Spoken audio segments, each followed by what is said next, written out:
Journey to the Holy Land, 25 Tishri 26 129. Prior to his journey to the Holy Land, the Rebbe traveled to Kamenetz. Before he went to Kamenetz, the Rebbe said to Reb Shimon, "There is a journey before me, but I do not know where." Reb Shimon laughed and said, "How can one go on a journey if he doesn't know where he's going?" The Rebbe replied, "The truth is, I really don't know." Reb Shimon went and prepared a coach and horses and supplies for the journey and went with him. On the way he asked the Rebbe if they could go via the village of Volkovitz, where he took another person with them. They came to Medzibez, but they still did not know where they were headed. When the Rebbe arrived at the home of his saintly parents in Medzibez, they were overjoyed. His mother said to him, "My son, when are you going to your great-grandfather, the Baal Shem Tov, that is, to his graveside?" The Rebbe answered, "If my great-grandfather wishes to get together with me, let him come here." Later on, when it was night, the Rebbe went to sleep. In the morning his mother got up and came to him, and said, "Well, your great-grandfather has already been with you. Now when are you going to him?" The Rebbe replied, "At the moment I will not be at his graveside. On my return, if God wills it, I will be at his graveside." This was what actually happened. Before arriving in Medzibez, Reb Shimon fell sick and reached the town with a very severe illness. The Rebbe was obliged to leave him there, and he did not accompany the Rebbe to Kamenetz.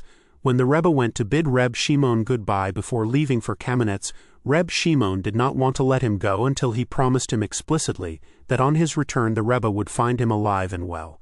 This is what actually happened. 26 Tishri, before the Rebbe had left home, he had said to Reb Shimon, "Can you come on a journey with me?"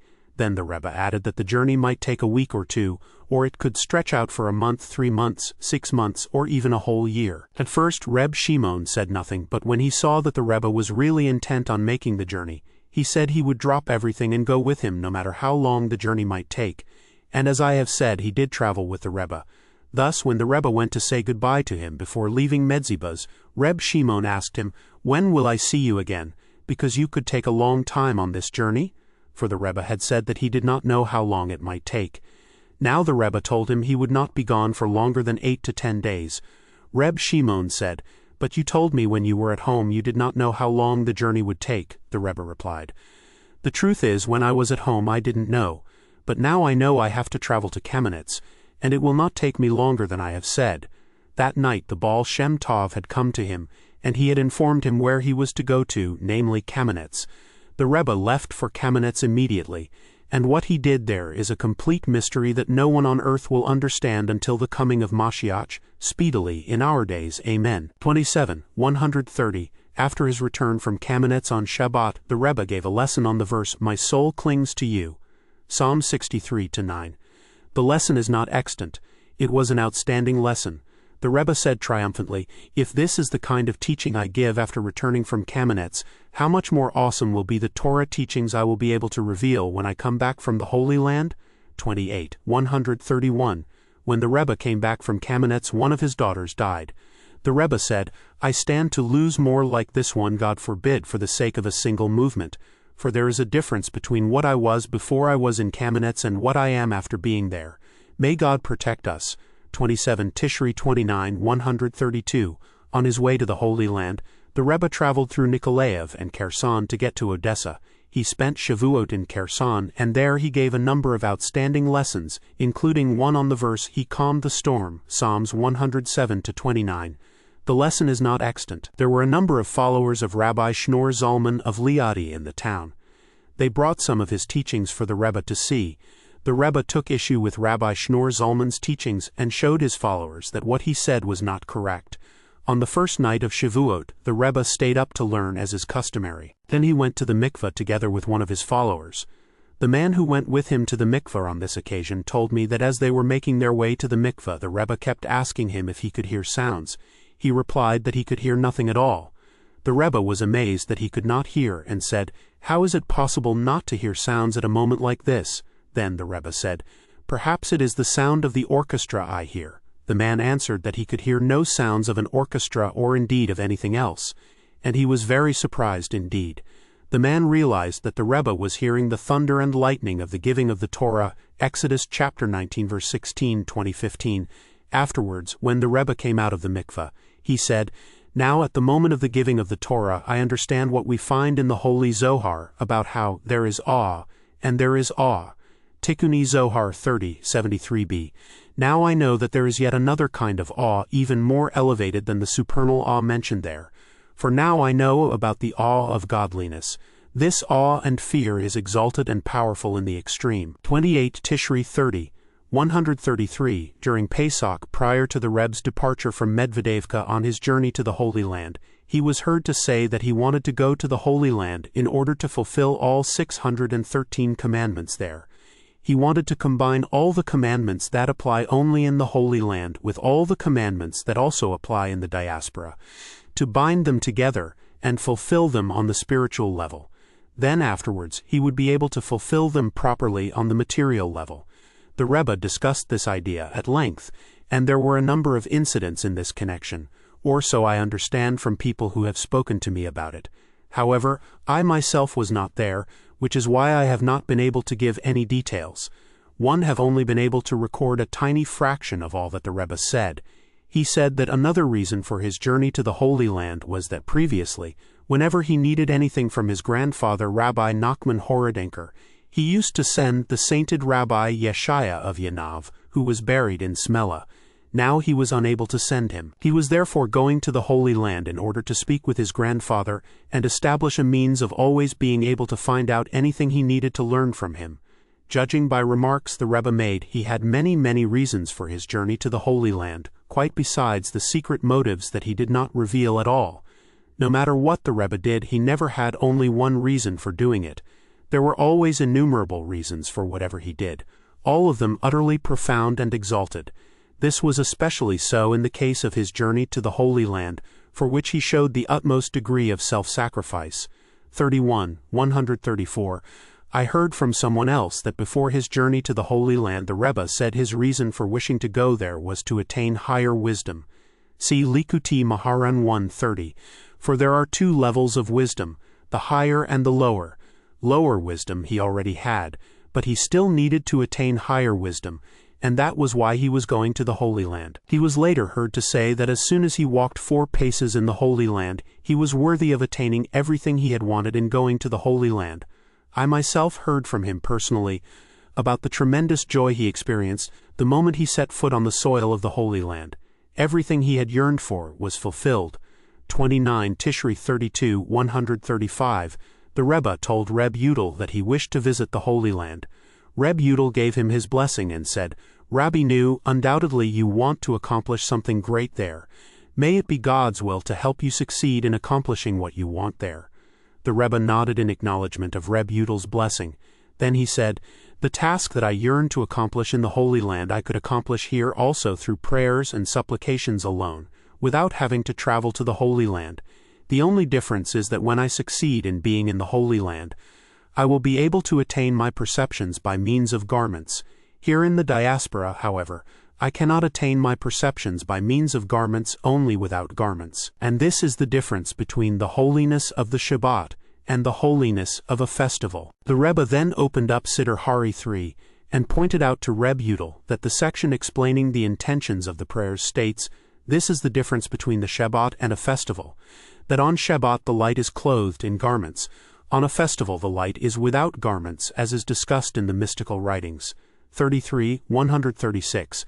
At the beginning of the Reb's journey to the Holy Land, shortly after he left his home, he spent a Shabbat in the village of Sekila. There he saw the well-known Zadok, Rabbi Menachem Mendel of Vitebsk, who had already passed away. He revealed to the Rebbe that the divine name Atah has mystical properties that are effective at sea, as it is written, "Atah, you rule the proud swelling of the sea." Psalms 89:10. I also heard other things that the Rebbe said in this connection, but I do not remember them now. It would be necessary to ask those of the Reb's followers who heard about this from Reb Shimon. Editor's note: someone told me that he heard from Reb Shimon that the matter can be explained as follows. Atah is made up of the letters Aleph equals 1000, Tav equals 400, and He equals 5. One has to take 5 sheets of parchment and write on each one the 2 words, Varev Chesed, great in kindness, Exodus chapter 34 verse 6. The numerical value of the letters of this phrase is 280. Now 280 by 5 equals 1400, the value of the Aleph and Tav of Atah. The He of Atah alludes to the 5 sheets of parchment. In the event of a storm, God forbid, one should cast the 5 pieces of parchment into the sea and it will certainly help. Reb Shimon said that he himself had made use of this and it helped him greatly. Before his second visit to the Holy Land he was here in Breslov, and he visited the scribe who wrote him a number of pieces of parchment in the block characters used in a Torah scroll, Parpareot Lachakma, Adlach, 30 Tishri 34, 137. As soon as the Rebbe left Odessa for the voyage across the Black Sea, there was a terrible storm and a fierce gale. Then someone who had died recently came to the Rebbe. The Rebbe asked his attendant, "Did you see that the young man from Volkovitz was here?" Now, however, there would be nothing unusual about such an incident, because later on the Rebbe occupied himself a great deal with making tikkunim for hundreds of thousands of dead souls. This was his main mission, as he himself said, and this was the purpose of his death. 35-138. Prior to the Rebbe's journey, travelers to the Holy Land were not taking the route through Odessa because they were afraid to go that way. The Rebbe was the first to go through Odessa on the way to the Holy Land. From that time on, the route was conquered, and everyone went that way. There were a number of other things that the Rebbe was the first to do which have now become commonplace. When he was in the Holy Land itself, visiting the graves, there was a cave containing the grave of the Yenuka, a holy child. People were afraid to enter because they said there was a snake inside. Something else which was strange was that a tree was growing on the cave. The Rebbe was the first one who had no qualms. He entered the cave and touched the root of the tree with his hand. The root was on the ground. The Rebbe went into the depths of the cave and there was no snake at all. From that time on everyone went to visit this grave. I myself was later worthy of being there, and I saw these things with my own eyes. Yemi Moharnat 2, 142. Praise be to God. 1 Heshvan 36, 139. Before the Rebbe reached the Holy Land he suffered terribly and encountered the most overwhelming obstacles. The problems were indescribable. In Istanbul, the Rebbe affected the most extreme form of childishness. He dressed in torn clothes and went around barefoot with only his skullcap on his head. He wandered through the streets like the lowest type of person. The Rebbe involved himself in all kinds of childishness and self-humiliation at this time. He engaged in mock warfare against others, playing the kind of war games young boys do. There were other childish games and activities that the Rebbe engaged in. It so happened that there were 2 men in Istanbul at that time who came from our district. They had already been in the Holy Land and were on their way home when the Rebbe passed through Istanbul on his way to the Holy Land. They met him, but they did not know who he was. The Rebbe acted with great wisdom and subtlety, and gave them the impression that he was a suspicious character. For several days running they insulted him in every way. The Rebbe patiently allowed himself to be insulted. Indeed, he even manipulated them so that they would insult him. The Rebbe said that without his childishness and these insults it would have been impossible for him to reach the Holy Land on account of the obstacles confronting him. Everywhere he came there was sickness and weakness. Major wars were in progress at that time. French forces were in the environs of the Holy Land. It is impossible to describe the obstacles the Rebbe encountered. The Rebbe said that the Baal Shem Tov and the great scholar Rabbi Naftali Katz had not been able to reach the Holy Land because of the obstacles in their way. He himself was faced with all the obstacles that they had, but he overcame them all. His affected childishness helped him greatly, and without it he would not have been able to reach there. 2 Heshvan 37, 140. I heard from someone else that the Rebbe said, "Before one can come to greatness he must first fall into smallness. The Holy Land is the greatest greatness, and therefore it is first necessary to fall to the smallest smallness." The reason the Baal Shem Tov failed to reach the Holy Land was because he was unable to descend to this degree of smallness. The Rebbe, however, was able to reach the Holy Land through the extreme smallness he descended to by means of his formidable wisdom. He descended to the ultimate smallness, the smallest smallness, until he succeeded in reaching the Holy Land, which is the greatest greatness, the very essence of greatness.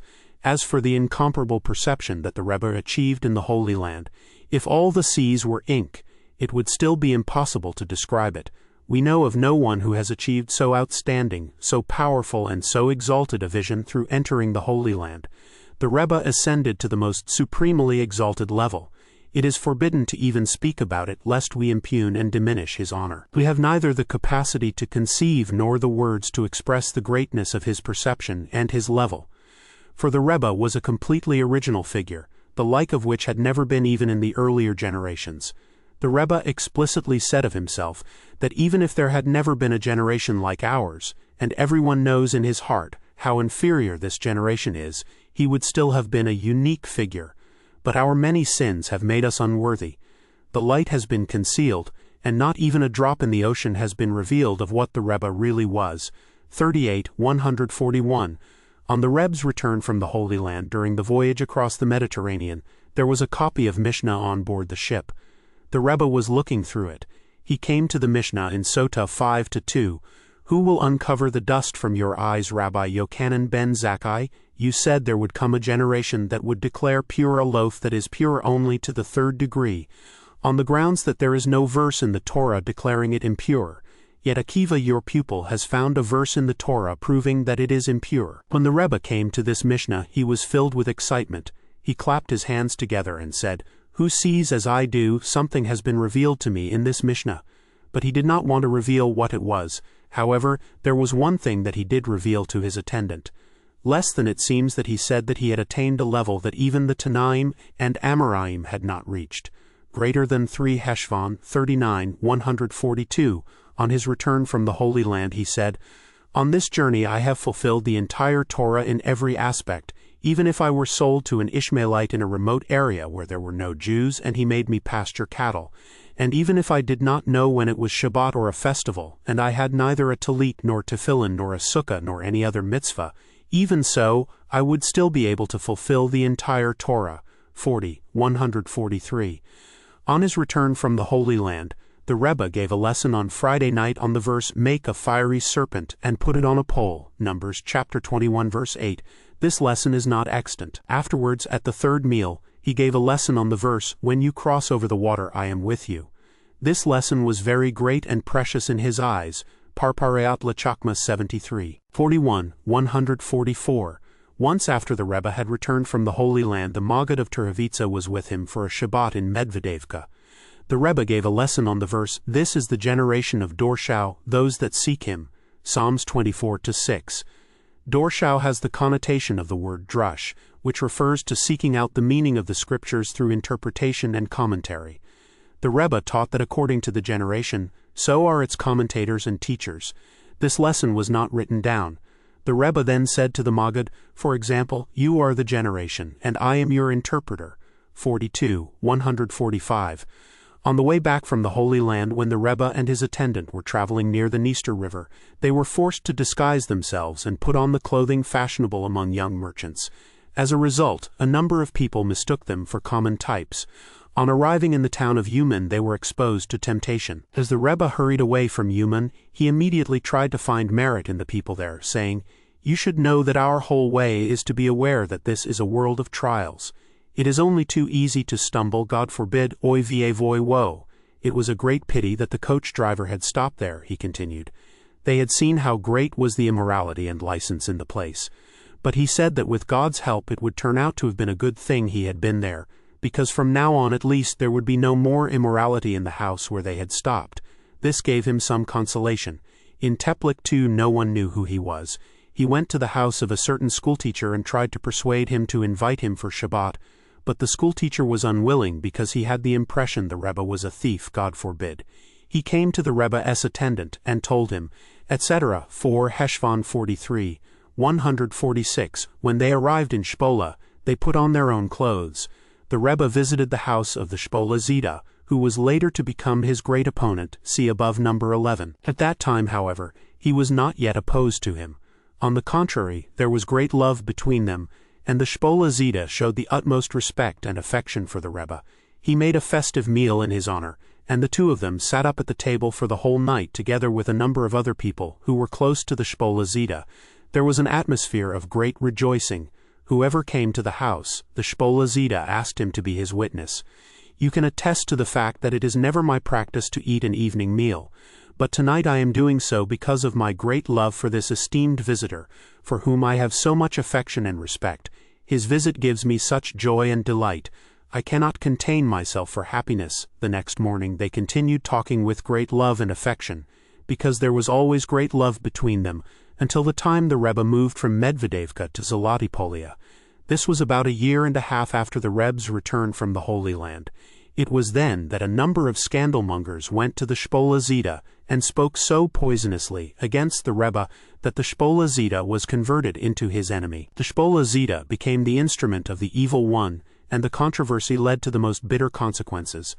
The great luminary of Shepetevka uttered terrible curses against these scandalmongers and said, "May their tongues hang down to their navels," Sota 35a. When the Rebbe heard about these unbelievable fabrications, he said, "It gives me great pain that this roll was given to him." Afterwards he said, "This is the explanation of the words that King David used. As for me, I can look at the one who hates me." Psalms 118:7. There seems to be a problem with the text because David surely knew that it was Saul who was the one that hated him. How could he have wanted to have revenge against him, seeing that God had said to him, "If you had been Saul and he had been David, I would have destroyed any number of Davids from before him." Motketon 16b. What David meant to say was as follows: "Master of the universe, give me eyes to look at the one who hates me and see where he is standing. Let me see the level on which he is standing now, and then I will know his level." 5 Heshvan 44, 147. Shortly before the Rebbe left for the Holy Land, someone asked him why he was not working to draw them closer to God or talking with them. He replied that now he had nothing to say. He added, "Now I understand from the verse, 'When you cross over the water, I am with you,' Isaiah chapter 43 verse 2, how it is possible to see the patriarchs Abraham, Isaac, and Jacob whenever one wants to.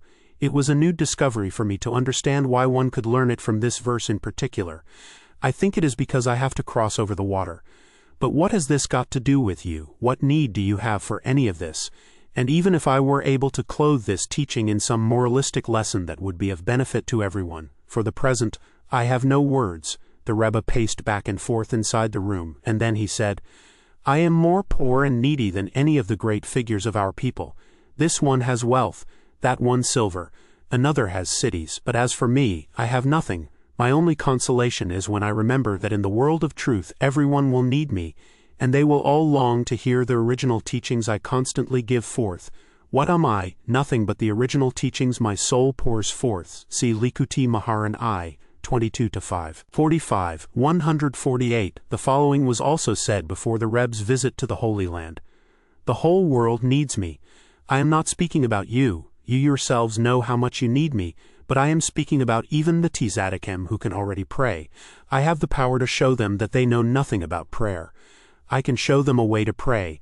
This applies even to the very great Tzaddikim who have reached the level of working only with unifications. I can show them they know nothing about how to make unifications. I can show them a way to make unifications." It would appear that the Rebbe listed a number of other things. 6 Heshvan 46, 149. When the Rebbe came back from the Holy Land, the Maggid of Turovitsa went on foot for about 2 miles as fast as he could in order to meet him. The Rebbe was close to Kannablad. This was the route he took back home, when one of the Maggid's followers caught sight of him near the bridge just outside the town. The man became very excited. The Rebbe told him to go and tell the Maggid quietly that he should come out to meet him at a nearby village 2 miles distance away. The Rebbe did not want to stop and enter Kannablad. The man ran to the Maggid in great excitement and told him. The Maggid happened to be outside speaking to some people. He was not wearing his upper hat or his belt. No sooner did the Maggid hear the news of the Rebbe's arrival than he cried out for joy and said to the man, "Quick, hurry, prepare my carriage and follow on behind me to this village as fast as you can. I am going ahead on foot until you catch up with me." Cf. Genesis chapter 46 verse 29. The Maggid was so excited that he ran off at once without even stopping to put on his hat or his belt. He got out of the town and carried on running until he came to the village on foot. He arrived there before his carriage, despite the fact that the man had harnessed the horses as fast as he could and had hurried after the Maggid at a gallop.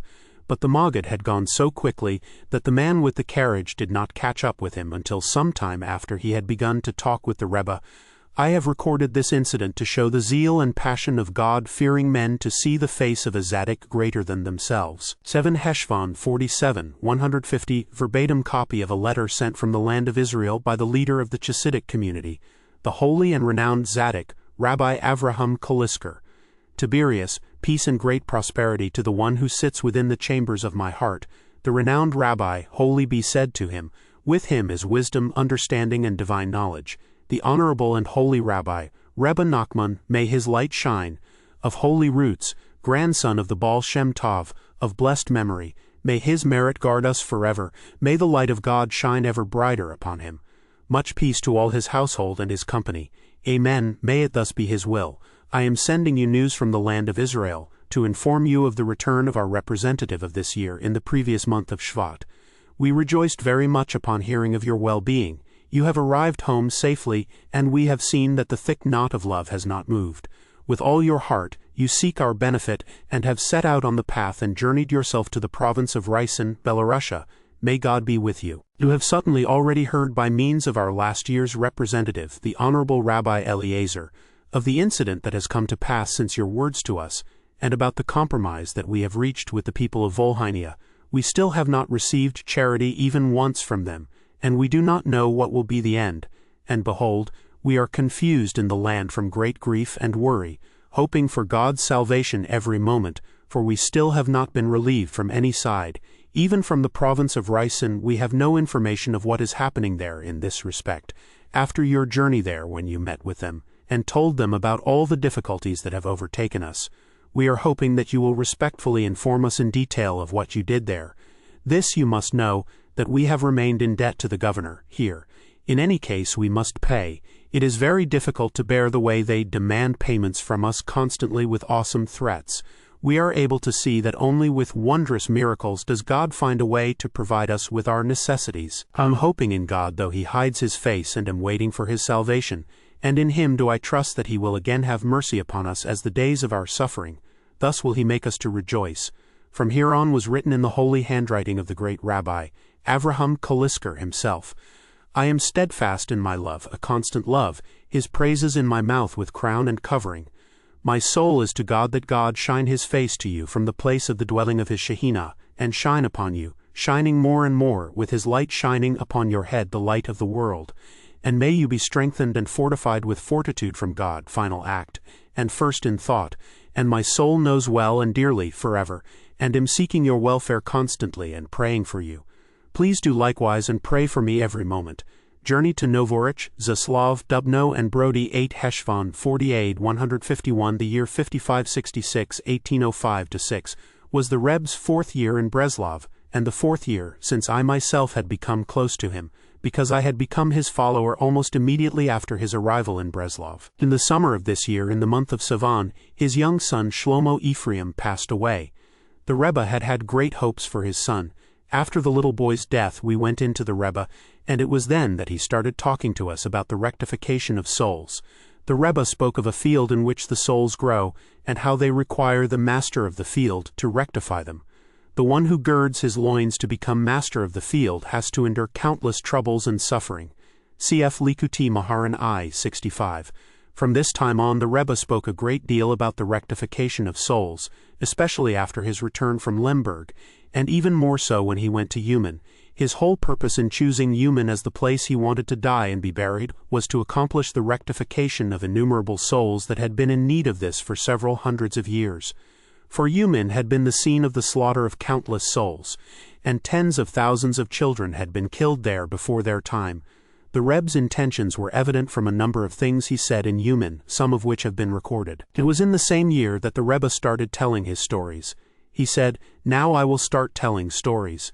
On Rosh Hashanah of 5567 1806, he delivered the lesson Rabbi Shimon began, in Likuti Maharan 160, which includes a discussion on the subject of stories. Just after this, on Yom Kippur, a fire broke out in Breslov during the Koi Nidre service, see below number 547. It happened just as the cantor was starting the piyutim, the liturgical poems, after the evening service. We all scattered to try and save our houses and possessions, and the service was interrupted. It was not until after the fire was out later that night that a little more than 10 of us gathered together, including the Rebbe, and we finished the piyutim. 9 Heshvan. On the following night the Rebbe said there was something he had wanted to accomplish during that Yom Kippur. Less than he wanted God to reveal the Torah to him as he had once given it to Moses in the wilderness. Greater than the Rebbe had had numerous arguments in favor of his endeavor, which, if they had been written down, would have consumed many pages. I had made a grand plan, the Rebbe said, but because of the fire it was thwarted. The Rebbe mentioned this again on his return from Lemberg. From what he said we understood that because of what he wanted to accomplish this Yom Kippur, a great accusation was raised against him on high. It was as a result of this that he suffered the illness and pain that subsequently afflicted him. And this, he said, in spite of the fact that my whole intention was only for the sake of heaven. The Rebbe then related a story about the son of the Rav of Shepetevka. This son fell ill and knew that it was because he had sinned by detracting from the honor due his father. Even so, he knew in his heart that he had no regrets. The Rebbe applied the story to himself. Although he knew his suffering and illness had been brought about by what he tried to accomplish that Yom Kippur, he still had no regrets in his heart of hearts. The Rebbe said Reb Shemuel Yitzchak had given him prior information that the fire would take place. Once there was a fire in Medvedevka, and on that occasion Reb Shemuel Yitzchak also informed him in advance. The name Shemuel Yitzchak is the numerical equivalent of the word for fire, serifa, as it appears in Deuteronomy chapter 29 verse 22, where it is spelled without the yod, Yemi Moharnat 13. That same year, 1807, I myself was obliged to be away from my home in Nemirov and travel to Mohalev. See Yemi Moharnat 1718. It was an unsettling year for quite a number of the Reb's followers. Reb Avrahamche was in Petersburg, and several others also had quite an unsettling time. The Rebbe himself became a wanderer, Genesis chapter 4 verse 12, that year when he made his journey to Novorich, Brody and so on, a journey that took him half a year. 10 Heshvan during the winter, the Rebbe went on his annual visit to Cheren for Shabbat Shira, and from there to Kremenchug.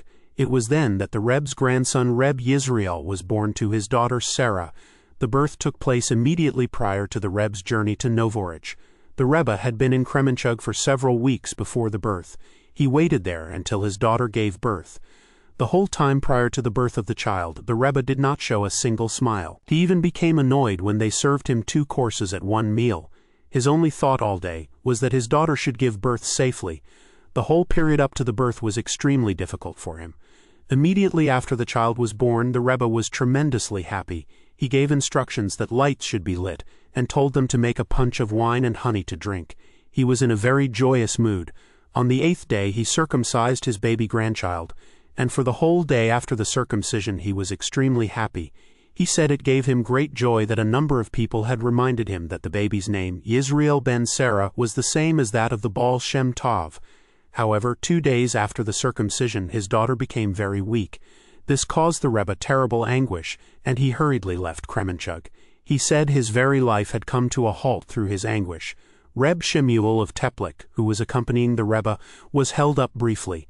The Rebbe left him behind without waiting, and Reb Shemuel was forced to hire a separate carriage and hurry after the Rebbe.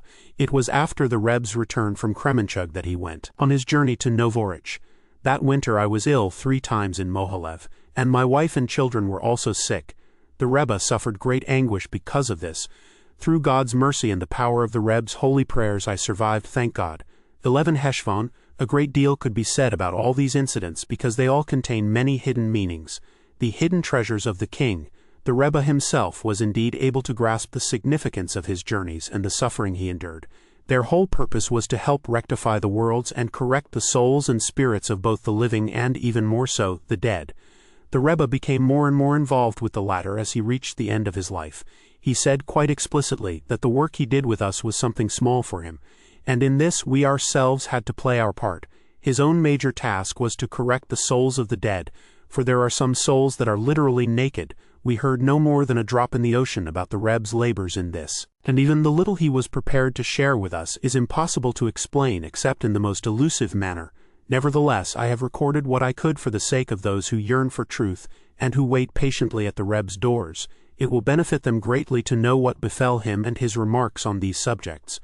Those with the sense to look at what I say in the light of truth will understand a little of the greatness of the Creator and the Tzaddikim, and the pain and suffering the Tzaddikim endure for the sake of correcting our souls.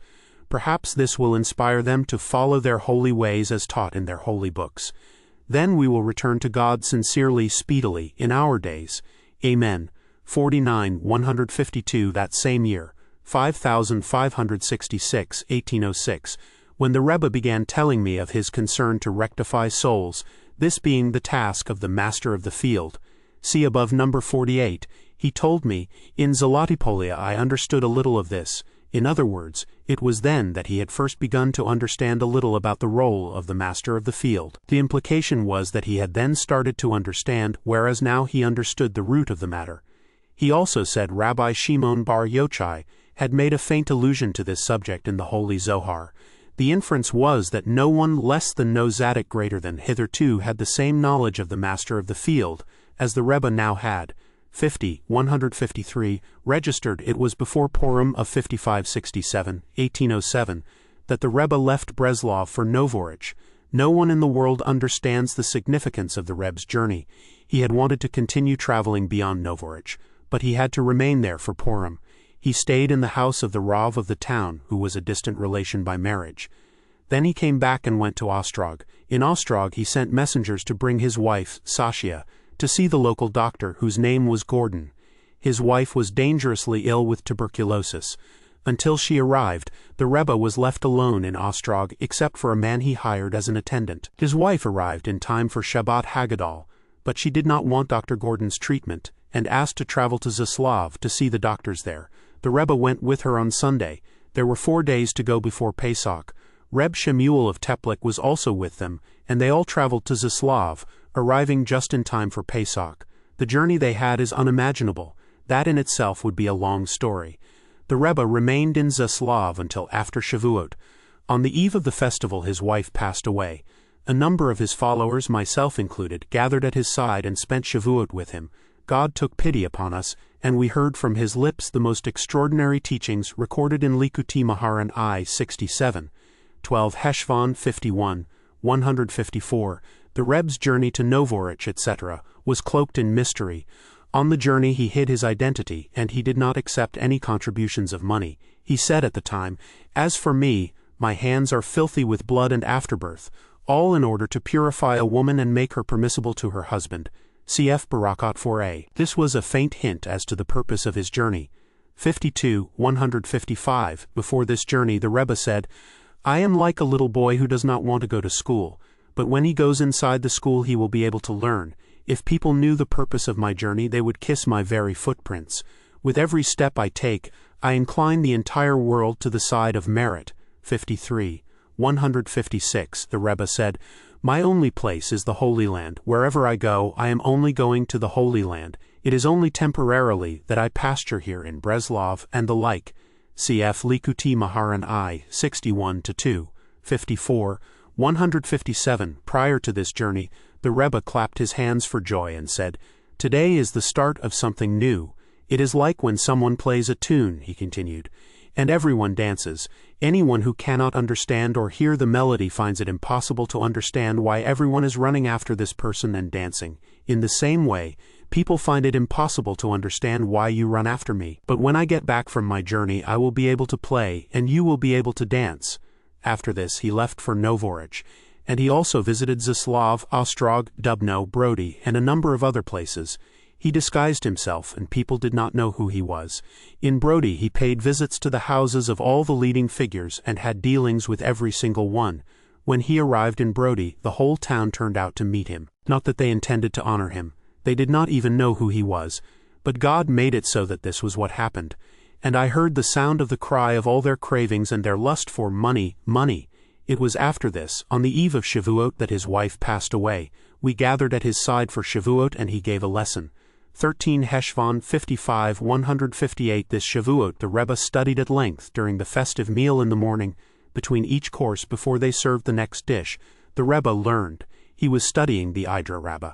The Rebbe would learn, then they would serve the food, and the Rebbe would take a short break from his studies and eat a little. Then he would return to his studies. The same thing happened after each course, and every time the Rebbe was quite sure no more food would be served. But every time they would bring on a new course, after which the Rebbe continued learning. Until they brought the next course. After the meal, the Rebbe said, "They were having an argument with me. Each time I was sure they wouldn't bring any more to eat. But each time they went and brought a new course. The argument was over my wanting to finish off the meal with learning. But they were aiming for higher things. They wanted to finish off the meal with a final dish, for there are simple people who eat in order to have the strength to learn. Then there are those on a higher level who study in order to have the understanding how to eat. I wanted simplicity. I wanted to finish off the meal with study after the food. That is the simple devotion. to eat first and then to study. One eats in order to have the strength to study. But they took me for one with greater ambitions, and they kept on giving me more food in order to round off the meal with eating. It is a higher devotion to study first and eat afterwards. Here one learns in order to have the understanding and insight how to eat. Understand this. 56, 159. While he was in Breslov, the Rebbe was in great pain and he became seriously ill. He wrote a letter to all his followers urging us to pray for him. Later on he recovered, and afterwards he wrote a second letter to his followers asking them that his toil and labor to extricate them from the teeth of the Satan should not be in vain. 17. On his return home, the Rebbe said that through our prayers we had succeeded in bringing about his recovery from the illness he had in Breslov. 57, 160. After the death of his first wife in Breslov, the Rebbe became engaged to his second wife while in Brody. On his return home to Breslov on Shabbat, the Rebbe told the story of the king whose life was saved by the page of the book. Before telling the story, the Rebbe said, "I will give you an account of my journey." This was how he started the story. Missing from the story as printed is the conclusion about the beautiful woman who had children. 58, 161. On the way back from his long journey to Novorich in the summer of 5567, 1807, the Rebbe contracted tuberculosis. He asked us to be sure to pray a great deal for him. But because of our many sins, the angels waxed strong. Ketubot 104a. And the Rebbe passed away 3 years after first contracting tuberculosis. He said it was a miracle that he was able to live for those 3 years. There are many stories that could be told about this period, quite apart from the countless things which are hidden from us. 14 Heshvan 59, 162. The Rebbe said that the moment this illness began, as soon as he coughed the first time, he knew at once that he was to die. He immediately began to talk about his death, even though God in his great mercy worked very great miracles for us, and the Rebbe lived on for a little over 3 years. Nevertheless, the Rebbe started talking about his death then in the summer of 5567, 1807, as soon as he returned from Novorich and Breslov. He said that he had great fears, and that he needed 60 men of valor, like those the Baal Shem Tov had. The Rebbe spoke a great deal about this. But I myself did not hear it from him directly because I was away at the time, and much of what he said was forgotten. There was one occasion when the Rebbe wept on Shabbat. Forgotten. If he said he wanted more in the sense that he wanted the two things to come about, or vice versa, regarding the ritual slaughterer of Orensk. Tonight I have been busy with a book of remedies, even though medicines are nothing, but the wife of my youth is not here. From miser, the Aramaic word for medicine, will be made mezrich. From there go to Ostrog, and from there to Breslov for my wife in order to bring her there to be treated. And so he did. The Rebbe then said he was expecting the same thing to happen there as happened in Istanbul when he was on his way to the Holy Land. All this I heard from Reb Shemuel of Teplik, who gave an account of what happened on the Reb's journey to Novorich. But most of it is missing, and there is much that remains to be told about the Reb's journey. The whole trip is a great mystery, and there is still no one who knows what the Reb's purpose was. 16 Heshvan 61, 164. This story dates from the early stages of the Reb's tuberculosis, prior to his trip to Lemberg. It was the first night of Sukkot 5568, 1807. The Rebbe was heard to ask a question about the word hust, which is the Yiddish for tuberculosis. The word hust, what is it in the vernacular? At first no one understood what he meant. Afterwards he commented on the fact that in the language of the Gentiles the word for visitor, Aramaic ushpiza, is hust. The Rebbe said no more about this, but he then mentioned the expression used by the sages. They used to use the language of wisdom. Thus we find Rabbi Abahu then spoke using the language of wisdom, Eruvin 54a, and the same phrase is found elsewhere. It would appear that the Rebbe was making an allusion to the subject of the supernal guests who enter the sukkah, but no one knows the true implication of the Rebbe's comments. What we do know, and this is a fundamental principle, is that in everything in the world, including the languages of the Gentiles, it is possible to find godliness. This is discussed in the Rebbe's works many times, and he cites the sage's statement about the word totafot. Let them be an emblem between your eyes. Deuteronomy chapter 6 verse 8. Tat in the Katpai language denotes two. Fot is two in Afriki, Yerushalmi, Tanit. The depth and greatness of the Rebbe's perception in this regard is impossible to imagine or explain in any way. We ourselves saw with our own eyes that for the Rebbe, the entire world was literally open and revealed. In every single thing he could see the vitality of godliness clothed within, and he could form the most wonderful and awesome Torah teachings out of anything in the world. To anyone who did not see this with his own eyes, it is impossible to explain how it was so. But if you travel the path of purity and truth, and study the works of the Rebbe in depth, you will be able to understand a little of this. 17 Heshvan 62, 165 verbatim copy of a letter written by the Rebbe himself to his brother Reb Yeshiel in Kremenchug, where he suffered great opposition from the opponents of the Chassidic movement. With the help of God, Monday, week of Torah reading B'Chukotai. To my dear precious and beloved brother, the outstanding scholar and sage Reb Yeshiel Svi, may his light radiate and shine. Your letter reached me here in Breslov. It caused me great pain to learn how these wicked people have indulged themselves so much and set themselves against you so brazenly. It surprises me that there is no goodness to counter the evil so as to stand against them and dispel the evil. Beloved brother, my soul and my heart, do not fear and do not be afraid of them. Just be firm and strengthen yourself in Torah and the fear of God all day, as we spoke between ourselves, and the merit of your fathers will help you. The purpose of all this is to help you grow, to make you greater and to enhance your holy wisdom. It is the same as with plants. The only way for any plant to reach its ultimate grandeur is for the seed to be placed in the ground first. The seed then has to rot, and only afterwards does it sprout and grow and become a great tree. See below number 503. So it is with you. By the very fact of their throwing you down to the ground, you will grow and sprout and blossom. If these wicked people realize this, they would certainly not treat you so badly, because their whole intention is evil. I would like to let you know that it is my intention to stay here in Breslov for about 3 months, and after that I will know in which direction to turn. I would like to let you know that at first my wife's condition improved, but now it has deteriorated again, and every day her strength is diminishing. The expenses here are very great. I have had expenses of 54 gold coins. There is nothing more to be said, we just live on. From your brother, lover of your soul, with best wishes for your success in Torah, hoping to hear good news from you and to see you alive and well. Nachman, son of Rabbi Simcha, may his rock protect him and give him life. My wife sends good wishes to your wife. My daughter Miriam sends good wishes to all of you, with good wishes to your supporters and those who are close to you. Be strong and of good courage. There is a reward for your work both in this world and in the world to come. 18 Heshvan 63, 166 letter from the Rebbe to his followers, written by the Rebbe himself during his stay in Breslov 5567, 1807. I have to inform all my followers that I have become disgusted with living in Breslov because of the great hardships and troubles I have had to endure. For the present I will be going around from tent to tent, not to settle but to sojourn. What I ask of you is that my toil and labor on behalf of each one of you should not turn out to have been in vain, for I took my life in my hands for the sake of your souls. God is the righteous one. It is I who did evil.